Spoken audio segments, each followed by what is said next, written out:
Most people pray their whole life but never experience God. What if the problem is not how often you pray, but the manner in which you pray? For years, this is how I've been praying. Oh God, protect my father, my mother, my children.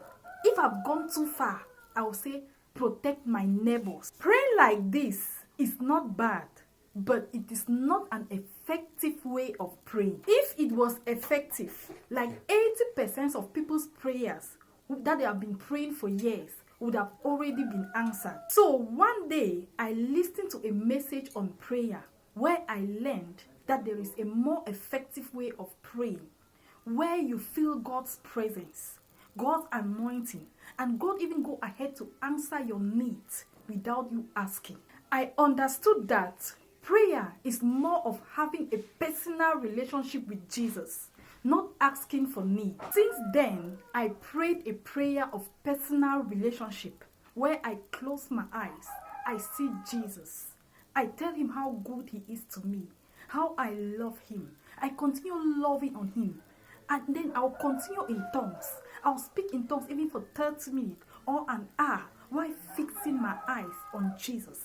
When I get distracted in my mind, I'll make sure I bring myself back, my focus back on Jesus. Jesus prayed a prayer of personal relationship when Lazarus died and was in the tomb for 4 days. He said, Father, I thank you because you have heard me.